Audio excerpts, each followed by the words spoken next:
근데 그분 나경원 씨 그 피부가 팽팽하더라고요. 아 자꾸 이게 외모 얘기를 하세요. 아까 그분이 나보다도 나이가 많잖아요. 아 모르겠어요. 근데 이게 피부가 팽팽한지 모르겠어요. 그 관리 좀 받는 것 같은데 자르지 마요. 안녕하세요. 민플러스TV 뼈 때리기 진행을 맡은 김재현입니다. 오늘 떼볼 뼈는 말만 하면 핫 이슈 자유한국당에 대해서 얘기해 보려고 하는데요. 오늘은 그 첫 시간으로 자한당 사람들이라는 주제로 얘기하겠습니다. 저와 함께 해주시는 두 분 소개하겠습니다. 네, 안녕하세요. 완전한 서울사람 동네형 박정환입니다. 네, 박정환 씨 오셨고요. 안녕하세요. 정영진 최욱의 매불쇼에서 화요일 3시 반부터 4시까지 남의 방송을 여기서 하시는 거예요. 지침을 받고 왔습니다. 거기서도 하세요. 거기서도 이 방송. 임승수입니다. 안녕하세요. 네, 임승수 작가님 함께하고 계십니다. 거기 가셔서도 꼭 하셔야 돼요. 민플TV. 지침이에요. 쇼 붙이고 왔습니다. 아이고, 네, 알겠습니다. 네, 본격적인 방송 시작하기 전에 민플러스 채널 구독하기, 좋아요 누르시고 본격적으로 이야기 시작하겠습니다. 네, 저희들이 자한당 사람들 이 방송을 처음 준비할 때는 황교안 대표를 중심으로 지금 이 허니문 기간이기 때문에 얘기를 좀 해보려고 했는데 최근 들어서 너무 뜬 분이 계시죠. 바로 나경원 원내대표. 이분의 얘기부터 해야 될 것 같습니다. 나경원 원내대표가 이제 이 국회 교섭단체 대표 연설에서 이 문재인 대통령을 김정은 수석 대변인이라고 약 버벅거렸죠. 약간 제가 보기엔 약간 어색했을 거예요. 자기도 지금 이걸 해야 되나 말아야 되나 하다가 써준 거 그냥 읽은 것 같은데. 대한민국 대통령이 김정은 수석 대변인이라는 낯뜨거운 이야기를 사실 이제 미리 이제 그 연설문을 나눠주잖아요. 나눠주고 이미 민주당 사람들이 반발할 걸 알고 있었기 때문에 수석 부대표로 하려다가 수석 대변인이라고 버벅거려서 그렇죠. 긴장할 수밖에 없었을 것 같고 이 소위 말해 엄마무시한 말들만 했죠. 그 당시에 뭐 좌파 정권이란 말을 제가 몇 번이나 세보고 싶은데 엄청나게 많이 했어요. 그러면서 이제 나중에 작심 발언을 해가지고 백학 뒤집혔죠. 아주 굉장히 득이양양하게 지금 기세등등해서 지금 하고 있는 상황이죠. 그 진행되고 있는 상황, 연설 상황을 혹시 보셨어요? 평소에 누가 다르더라고요. 네. 눈이 마주쳤어. 유튜브에서 나경원. 유튜브에서? 유튜브에서. 그런 걸 눈이 마주쳤다. 나경원 눈이 마주쳤어. 본인 혼자 그렇게 생각하시는 것 같아요. 나를 사랑하고 있더라고. 뭐야, 요즘 아니잖아. 그거 아니에요? 너무 근데 아무튼 그 두 분이 방송을 잘 모르시네. 그 여기서 한번 이게 씹힌 거 있죠. 말이 씹혔잖아. 이분이 수석들이 그게 엄청나게 갈고 닦아서 준비한 부분이어서 씹힌 거예요. 너무 연습을 해가지고 긴장했구나. 왜냐면 나도 그런 경험이 있어요. 요거 잘해야 돼. 정영진 최욱의 이제 그 매불쇼에서 제가 이제 술 먹고 욕하잖아. 지금도 술 마시고 있잖아. 나 거기서 하는 컨셉 그대로 해달라며. 그래가지고 여기서 진짜 술이에요. 축간데. 근데 거기서 내가 진짜. 오프닝 멘트를 내가 준비해가지고 그걸 뭘 했냐면은 욕황상제 임승수입니다. 다 이걸 딱 준비해가지고 하는데 그 방송에서 욕황상제 이렇게 나간 거야. 그러니까 그 씹히는 이유는 여기다 어마어마한 포인트를 둔 거예요. 야, 이게 진짜 내가 심혈을 기울인 것이다. 경험상. 오히려 그거를 잘하려고 하다가 씹힌 거예요. 자기가 이게 뭐 이게 하기도 어색해서 그런 게 아니고 진짜 잘해야지. 여기가 내가 진짜 뿅 가는 곳인데 그러다가 씹힌 거예요. 그러니까 심혈을 기울인 작심 발언이었다는 건데. 그런 거죠. 아니 왜 이렇게까지? 왜 이렇게까지 했을까요? 사실 그 얘기 들어보시면 젊은 분들 잘 모르실 수 있는데 이 나이 드신 분들 단체 카톡방이나 밴드에 소위 가짜뉴스라고 하죠. 가짜뉴스로 돌아다니는 얘기들을 그대로 옮겨놓은 것들이 굉장히 많거든요. 직접 보셨나 봐요? 예, 제가 고향이 제가 완벽한 서울 사람인데 서울에 살기 전에 잠깐 제가 이제 대구경 묵지만 살아가지고요. 그쪽 분들한테 도는 카톡 내용 보셨는데. 네, 보면 사실 뭐 그분들 카톡 내용을 보면 이미 대한민국이 망했어요. 망했어요. 망했어요. 이미 망했고 이제 뭐 내일 모레면 이제 대통령 선거하면 뭐 김정은 국무위원장 당선될 것 같고 뭐 사회주의 국가 될 것 같고 뭐 난리 날 것 같아요. 난리 날 것 같은데 그 얘기를 국회의원이 그 제1야당 원내대표가 국회 교섭단체 대표연설에서 그렇게 할 줄 몰랐어요. 저도. 그리고 그 전에 갖고 있었던 이 사람의 스탠스가 뭔가 좀 합리적인 듯한 그런 분위기를 어느 친박도 아니었었고 근데 갑자기 톤도 굉장히 격앙된 톤을 연기 연습을 한 것처럼 그렇게까지 해야 될 이유가 있었을까? 뭘 노린 거였을까 싶은데요. 사실 제 생각에는 그분이 이제 그 교도단체 대표에서 올라가실 때 마치 저는 배우가 무대 위로 올라가는 것 같은 느낌이 들더라고요. 사실. 오늘 이 정해진 시나리오대로 이걸 완벽하게 해내고 내려오겠다라고 하는. 연습이 좀 부족해가지고 말씀하셨던 것처럼 이제 씹히고 이렇게 했는데 그리고 왜냐면 그렇게 자기가 내려가서 지지자들한테 같이 사진 찍고 이렇게 했잖아요. 근데 그때 그 표정이 내가 해냈다. 끝나고 나서 나 잘했지. 네, 그렇죠. 해냈다라고 표현도 보는데 진짜 이 사람들이 뭐 그 사람이 진정성 당연히 DNA도 이런 면이 있겠지만 사실 정치라고 하는 공간에서는 국회라는 공간에서는 정제된 언어들 많이 쓰잖아요, 사실은. 그런데 그 자리에서 진짜 뭐 대통령이고 뭐 나발이고 아무것도 없이 그냥 마구 쏴댔잖아요, 진짜. 홍준표 저리 가라요. 네, 홍준표 씨는 뭐 거의 뭐 제정신이 아닌 사람이니까 그런 건데. 네. 근데 나경원 씨 보면서 느낀 게 뭐냐면 이분이 애정 결핍이야. 아유 또 그런 환호를 받는 적이 처음이야. 그러니까 받아보니까 너무 뿅 가거든. 아무 말이나 지금 하고 계신 거 아니에요? 그거 나한테 술을 주지 말든가. 근데 보니까 나도 그거 느꼈어. 진짜 좋아해 이분이. 그거 느꼈죠? 네. 환호성을 받으니까 애기처럼 활짝 웃어요. 그러니까 정치인의 웃음이 아니야. 이런 웃음이 아니고 너무 진짜 좋아가지고 막 웃는데 야, 저 사람은 저렇게 누군가로부터 저런 환호성을 들어본 경험이 참 별로 없구나. 거기서 느끼는 카타르시스 느꼈던 거죠. 앞으로 그 사람은 더 그럴 겁니다. 왜냐하면 더 만나갈 거다. 왜냐면 애정 결핍이에요. 좀 이게 막 여러 가지로 방송 퀄리티가 떨어지네. 분석까지 나가고 있긴 한데. 저는 심리 분석 전문입니다. 술 냄새가 좀 많이 나요. 깜도 뒤지고 계셔가지고. 내기질 말든가 그런 거. 누가 먹인 거야? 아까 DNA 얘기를 하셔서 네. 사실 나경원 원내대표의 그 DNA라고 하면 또 우리가 할 말이 좀 있지 않습니까? 뭐 최근에는 합리적인 정치인처럼 행보를 보이긴 했지만 그 이전에 있었던 여러 가지 장면들이 또 우리 뇌리 속에 있는 것들이 있어요. 괜히 뭐 나베라는 표현이 나왔던 게 아니잖아요. 나경원 원내대표가 대중들한테 굉장히 국민들께 굉장히 알려지게 되는 이유는 이 자위대 창립 기념식을 꼬박꼬박 참석하는 국회의원으로 알려졌기 때문에 그렇죠. 무슨 행사인지 알고 가놓고 나중에 또 뭔지 모르고 갔다고 말도 받고 그랬던 기억 나는데요. 이 지도 쪽팔린 줄은 아나 보네.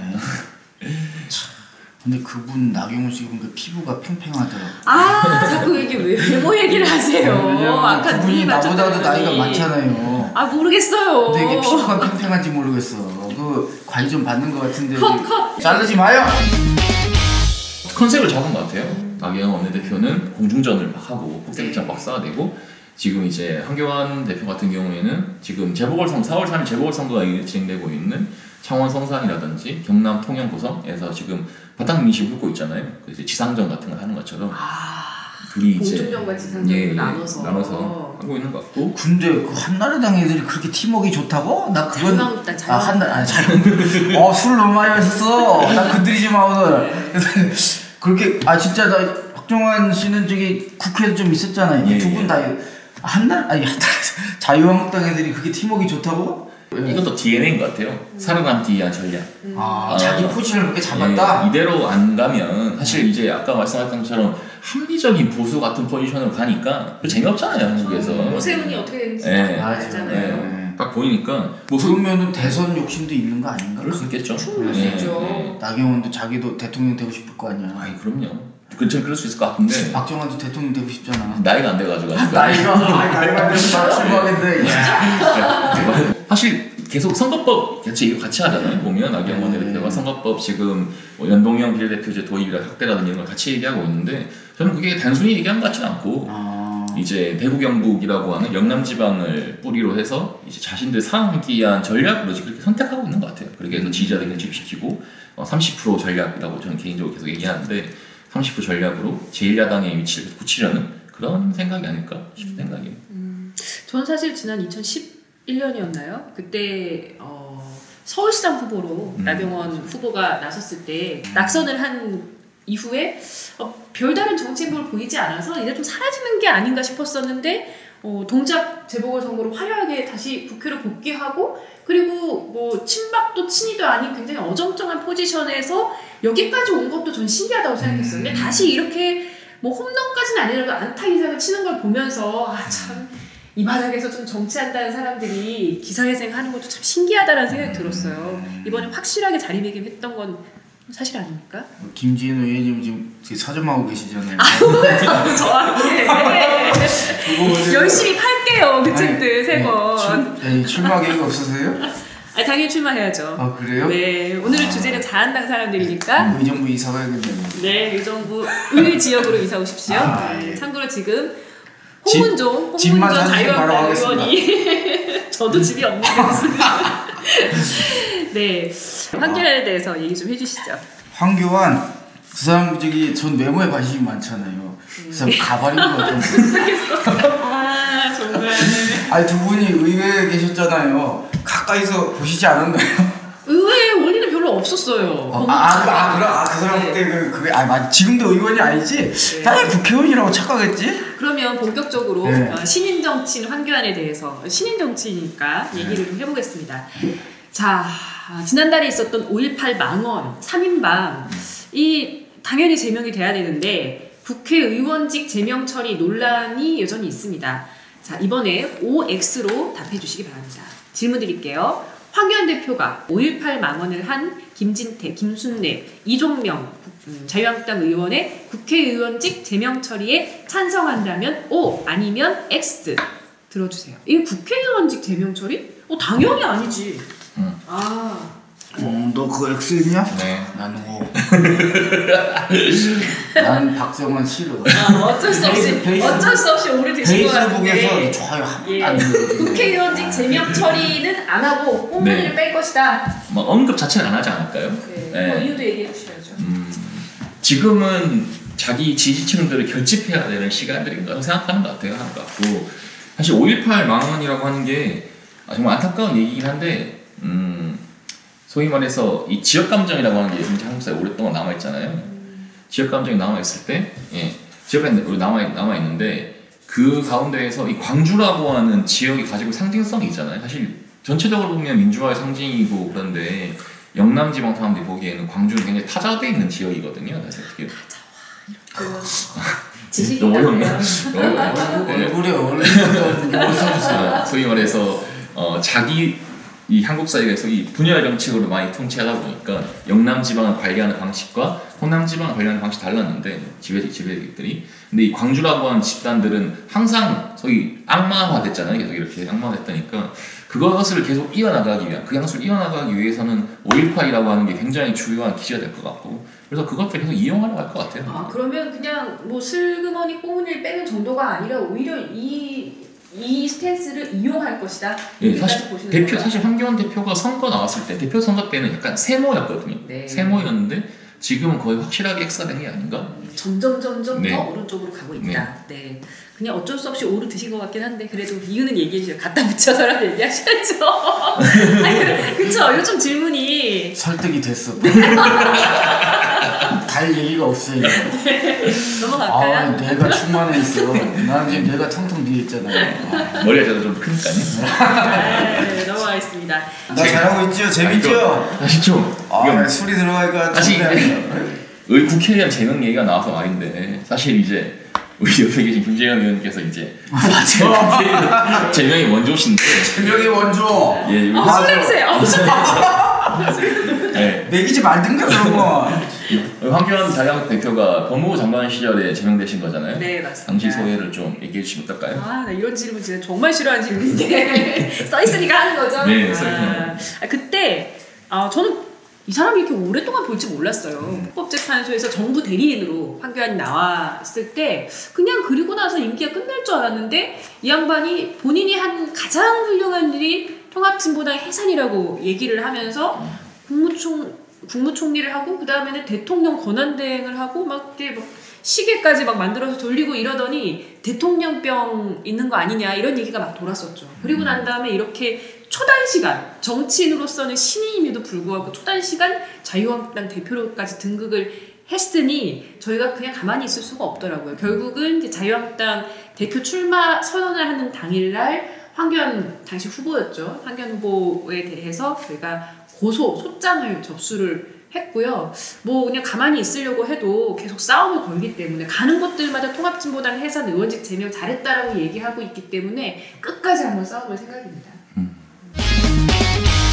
계속 이어서 질문 좀 드려보겠습니다. 황교안 대표는 자유한국당 대표로 당선되기 위해서 태극기 부대를 옹호했을 뿐이고 머지않아 총선을 위해서는 태극기 부대와 결별할 것이다 라고 생각하시면 O, 아니다 끝까지 태극기 부대와 함께 갈 것이다 라고 생각하면 X 들어주십시오.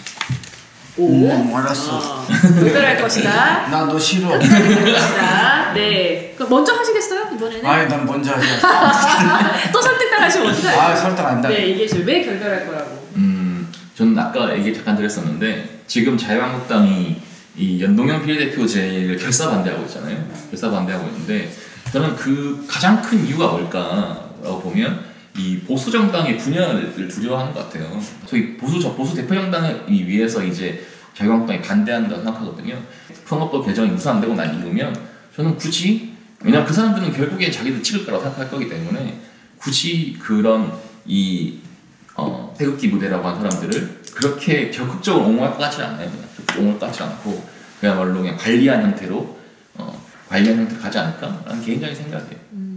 아니 굳이 당대표가 되기도 전에 그런 것까지 이렇게 계산을 해가지고 그들을 그렇게 다독였을까요? 지금은 당대표 선거라고 하는 게 하나의 이벤트잖아요. 이벤트를 할 때 그 소위 이제 컨벤션 효과라고 하잖아요. 그걸 최대한 이끌어내기 위해서 이벤트 효과를 내기 위해서 최대한 지지층들을 결집하기 위해서 소위 말해서 뭐 김진태 같은 사람도 있고 오세훈 같은 사람도 있고 중간에 황교안 사람도 있었고 이렇잖아요. 그런 것들을 다 모아내기 위해서 했던 거였던 것 같고 사실 그것이 쭉 이어지면 선거법 개정이 무산되고 난 이후면 바른미래당 같은 정당들도 사실 그대로 유지되기 어려울 상황이잖아요. 그것이 계속 되지 않을까? 그게 전략이지 않을까 싶습니다. 이분은 냉철한 지식인이셔서 이렇게 어렵게 분석을 했는데 저는 그냥 정치신인 황교안이 자기한테 막 박수 쳐주고 잘한다 대통령 가면 이렇게 얘기를 해주면 그 사람들한테 확 쏠렸다가 막 시계 만들고 막 감옥에 있는 박근혜 뭐 안중에도 없고 의자를 안 넣어주고 막 이러다가 그 사람들로 인해서 자기가 요만큼이라도 피해를 볼 것 같으면 그냥 또 다른 데로 마음 확 쏠릴 것 같은 그렇게 넓은 그렇게 먼 미래까지 숨을 들 것 같은 임성수화 됐네. 네, 계속해서 황교안 대표 얘기를 좀 해보겠습니다. 요즘 황교안 대표가 참 고민이 많을 거예요. 계속 실시간 검색어로 김학의가 오르내리고 있지 않습니까? 오늘이라 표현하면 안 됐구나.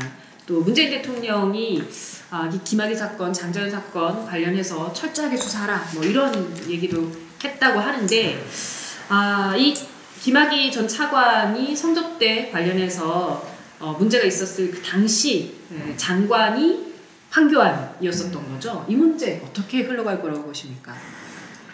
사실 이 당시 사건 얘기를 들어보면 지금까지 나온 사건만 봐도 사실 좀 입에 담기 굉장히 어려울 만큼 굉장히 큰 추잡하죠 진짜. 예, 정말 예, 그런 얘기인데 사실 이제 김학의 법무부 차관이 차관할 때 장관이 황교안 장관이었잖아요. 장관이었는데 뭐 그러다 보니까 장이 아니다, 관계없다, 몰랐다라고 하는 건데 그러나 법무부 차관이라고 하는 지위라고 했던 것은 이게 뭐 권한이 보통 권한이 아닌 사람들인데 그걸 두고 과연 황교안 장관이 몰랐을까? 이 사건에 대해서 당연히 의구심 생길 수밖에 없을 것 같아요. 곳곳이 지뢰밭이죠. 황교안의 앞날에. 그러니까 황교안 같은 경우 만약에 지가 몰랐다고 하면은 무능 인정이에요.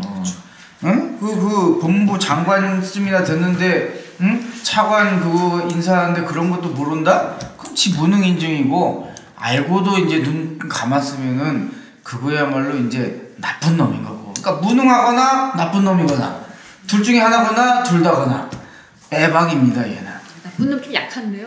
아 나쁜 놈? 술도 드셨는데. 야이 황교안 씨. 이건 편집인가? 편집가? 황교안 벌금 나오면 내줘요. 아니면 그냥 삭제하시던가. 고발을 당하면 2%가 뜨잖아요. 그럼 황교안 입장에 좋을 게 하나도 없죠. 벌금 나오게 해주세요.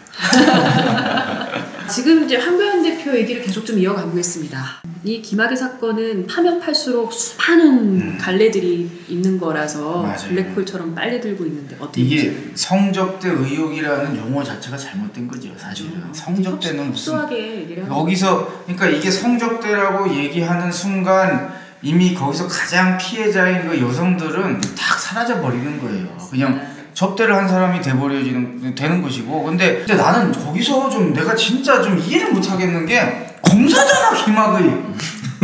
검사가 뭐하는 거 나쁜 놈 때려잡는 거잖아요. 지가 나쁜 놈 때려잡는 일을 하면서 자기 법 잘할 거 아니야. 나보단 잘할 거 아니야, 최소한. 근데 나는 그런 일이 있으면 그게 나쁜 짓인지 알아, 내가. 법을 몰라도. 근데 김학의 지는 검사잖아. 검사장이었잖아요. 그리고 막 법무부 차관까지 하고 그 새끼가. 근데 그런 새끼가 가가지고 그 지랄하고 있어. 나 그 사람의 그 정신 상태가 이해가 안 돼. 지는 그게 그냥 내가 그거를 솔직히 얼마 전에 우리 집에 모 변호사가 놀러 와가지고 같이 술을 퍼먹었어요. 근데 난 물어봤어. 나 진짜 나는 이게 이해가 잘 안 된다. 그랬더니 그분이 그런 얘기를 하더라고. 김학의의 정신 상태는 이런 걸 거다. 그러니까 자기는 그런 접대를 받는 게 당연한 사람. 그러니까 뭐 법무부 뭐 차관쯤 되고 이렇게 이제 영감님 되면 그런 거는 이제 이게 범죄가 아니고 자기가 받는 대접이라고 생각한다는 거예요.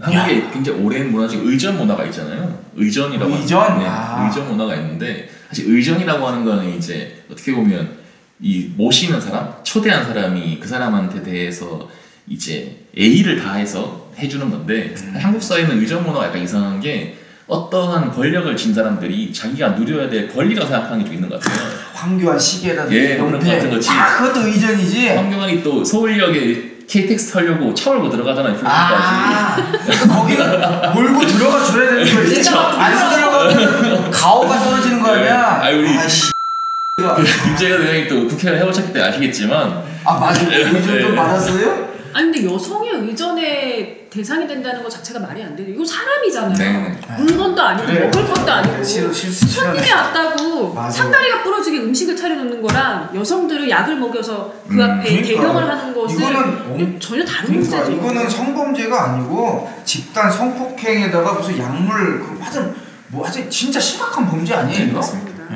그런데 그것을 저는 황교안이 몰랐을 리가 없다. 결코 없다. 이렇게 생각을 합니다. 지금은 그냥 말 안 하고 넘어갈 수 있을 거라 생각할지 모르겠지만 근데 자기는 끝까지 몰랐다고 하겠지. 네, 알았다고 하진 않아요. 얘기 계속 하면 이제 정치 탄압이라고 할 거고. 그러니까 걔가 몰랐다고 하는 거는 안단 얘기예요, 여러분.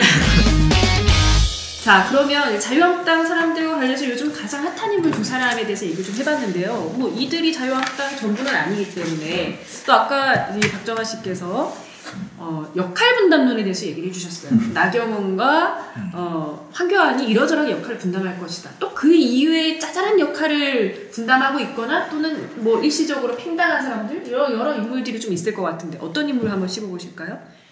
자유한국당 하면 사실은 자유한국당을 창당했다고 해야 되나요? 창당 멤버를 한 사람이 홍준표 씨잖아요. 어디 계신지 예. 페이스북은 안 하시는지 지금 이제 잠수를 탔었지만 이제 홍카콜라 한 거 아니에요? 홍카콜라. 예. 이분이 너무 빨리 복귀했다는 생각이 들었어요. 네, 그렇죠. 홍카콜라 찾아봐야겠다. 홍카콜라 하면서 이제 재밌게 하셨어야 되는데 사실은 이제 이 탄핵 국면 이후에 박근혜 탄핵 국면에서 본인이 당의 이제 비대위장이네 그때 당 비대위장하고 대선 후보를 하면서 자유한국당을 창당하는데 굉장히 획혁한 공을 이룬 사람이잖아요. 이렇고 그리고 당시에도 기억하시겠지만 굉장히 극우적인 발언들을 내뱉으면서 또 혐오 발언들 내뱉으면서 근데 홍카콜라 열심히 하고 있어. 48분 전에 올라왔어. 45분 딴 사람이 하는 거 아니야? 아니 홍준표의 본인이 뉴스토커 직접 나왔어요? 홍카콜라 한번 보자 픽션 나. 진짜 게을렀어. 야이 새끼 베네수엘라 얘기하고 있네. 내 전문인데. 맞아 한번 뜨셔야 되겠어요. 홍준표 나왔잖아. 45분 전에 올렸어. 이 새끼 기분 안 좋네. 얼굴 보니까. 어떤 역할을 분담하고 있을 거라고 생각하세요? 아니 저는 사실 역할 분담론이라고 하는 걸 뭔가 역할을 정해주는 거잖아요. 근데 정해주는 그게 아니라 자기가 돋보일 수 있는 것들을 하는 것 같아요. 이 사람들은 정치인 개인들은 맞아요. 뭐 그렇게 이게 막 굉장히 체계적으로 하는 건 아닌 것 같고 얘가 이걸 한다고 하니 나는 저거 안 해야지. 내가 돋보일 수 다른 걸 해야지라고 하는 것 같고 홍준표 씨가 사실은 이제 자기가 돋보일 수 있는 데가 지금은 유튜브를 생각하는 것 같아요. 유튜브 생각하는 것 같아요. 유튜브랑 페이스북 굉장히 열심히 하시잖아요. 보면 네. 말 같은 얘기 막 하면서 본받을만 해요. 일정하게는 저렇게까지 열심히 뛰어드는 거는 조금 전에 보니까 구독자가 26만 명이에요. 근데 내가 보기에는 그거 무슨 아랍 계정 이런 거 많아. 분명 그럴 거라고 봅니다. 아랍이라고 이상한 외계어 계정 다 그걸로 하는 거야. 아라비아 발음이십니까? 아니 그런 거 아니고 그런 거 있어요. 이렇게 돈 주고 그냥 맞아요, 이상한 맞아요. 계정 알면서 모르는 거 있어. 또 관종 누가 있을까요? 아 근데 그 사퇴하세요. 그 사람 같은 생각이 나요. 이은재 이은재 의원. 의원. 네. 좀 귀엽더라고. 하는 듯이 사퇴하세요. 제가 뭐 잠깐 얘기하면 신도시 같은 경우에는 이제 요즘 최저임금 인상 때문에 이슈되고 있는 주유수당 있잖아요. 주유수당을 없애자고. 노사가 합의하면 안 받을 수 있는 걸로. 저 진짜 황당했어요. 네. 청년들을 대변한다고. 차라리 그냥 노사가 합의하면 월급 안 줄 수 있다고 하지 차라리 솔직하게. 네. 야 제가 보기에는 진짜 어이가 없네. 제가 보기 법이 통과되지도 않겠지만 법이 통과돼도 위헌일 것 같아요. 말 같지도 않은 얘기인 거고. 아니 나는 그런 생각이 그 대가리에서 나온다는 것 자체가 이해가 안 돼. 자기는 뭐 이 회사 돈 벌어본 적이 없는 것 같아 보니까 노동해가지고. 그도 그냥 주유수당이라고 하는 개념은 그냥 뭐 주유수당이라고 하는 말이 법에 있는 건 아니니까요. 사실 유급휴일을 보장한다는 게 법의 취지거든요. 근로기준법 55조 1항에 돼 있는 건데, 근데 이제 유급휴일을 준다라고 하는 거는 그냥 노동자들만 좋은 게 아니라 노동자가 재생산을 통해서 새롭게 노동력을 투입할 수 있게 되는 사용자들과 노동자 간의 합의안 볼 수 있는데, 사회적 합의한 걸 볼 수 있는데, 그거에 대해서는 이제 별로 아랑곳하지 않고 어떻게 보면 굉장히 인기영합적으로 그런 얘기 하는 거겠죠. 사실 뭐 주유수당을 아르바이트 노동자가 받는 게 아니고 대기업 다니신 분들이나 중소기업 다니 다 받을 텐데, 그게 이렇게 임금 체계 안에 기본급에다 다 해가지고 들어있는 있죠. 거. 그러면 그걸 쏙 빼버린 거야 확 주는 거 아니야? 전체 노동자들의 임금이 한 15%는 삭감되겠죠. 예. 진짜 이거 말도 안 되는 얘기구나. 예, 말도 안 되는 소리를 그냥 무슨 말인지 잘 모르고 계속 하는 것 같아요. 그냥. 전화 왔어요. 마누라한테 전화 왔어. 지금까지 쭉 이 사람 저 사람 인물들을 짚어봤는데 두 분은 자유한국당의 미래 어떻게 보십니까? 뭐 제가 잠깐 이거 말씀드렸었는데 예전에 기억하실지 모르겠지만 자유민주연합이라고 하는 우리 이제 공화당의 후예, 공화당의 민주공화당의 후예인 김종필 씨가 만든 당이 있어요. 충청권에서 이제 활약을 하시다가 지금 역사 속에 소멸된 당인데요. 저는 자유한국당이 그 길을 가고 있다 생각해요. 그 길을 가고 있다 생각하고 멀지 않은 미래에 소멸할 것이다 라고 생각합니다. 네, 30% 얻는 것도 감지덕지하는. 네, 30%는 그들이 꿈꾸는 아마 최고의 목표일 것 같아요. 엄청 기분 좋겠네요. 엄청 기분 좋죠. 그러니까 지금 엄청 기분 좋은 상태고, 이 자유한국당이라고 하는 세력들을 없애기 위해서 그 사람들 없애기 위한 우리들이 좀 더 노력을 많이 해야 될 것 같은, 그래야지 그 사람들이 정말 지역 정당으로 그야말로 극우 정당으로 살아남았다가 점점 역사의 무덤 속으로 들어갈 수밖에 없는, 그렇게 할 수 있지 않을까 싶습니다. 네. 이번 주인가요? 자유한국당 해체를 위한 법문인데요. 이런 것도 열린다고. 네, 뭐 주말 토요일 날 23일 토요일에 오후 5시에. 뭐 이렇게 자세히 아세요? 예. 관계자인가 봐. 제가 쓸데없이 이런 걸 기억을 잘해요. 한번 보면 잊어버리지가 않아. 했을 때. 방송이 그 전에 나가야 되는데. 나도 좀 물어봐줘요. 나도 말도 분량 이제 까먹으실까봐. 네, 자유한국당 어떻게 될 것 같아요? 준비해왔을 때 좀비당이다. 좀비. 지체들이 너무 생명력이 질겨. 빨리 좀 사라져야 됩니다. 그래가지고 사회 진보를 위해서 소멸돼야 될 정당입니다. 자유한국당 소멸을 위해서 무엇을 하실 겁니까? 전 책 쓰고 강의하고 그래야죠. 빨리 쓰셔야 되겠어요? 빨리 없어지려면? 그럼 이런 데 부르지 좀 마세요. 네. 시간이 술을 없어서 적당히 시간이 드셔야 없어서. 되겠습니다. 네, 시청자 여러분 어떻게 보셨습니까? 민플TV 자유한국당 뼈때리기는 다음 주에도 이어집니다. 그리고 마지막에 방송될 시사 차트 자유한국당 연관 검색어를 위한 설문조사 많은 참여 부탁드리겠습니다. 시청자 여러분 감사합니다. 감사합니다. 감사합니다. 수고하셨습니다. 배고파.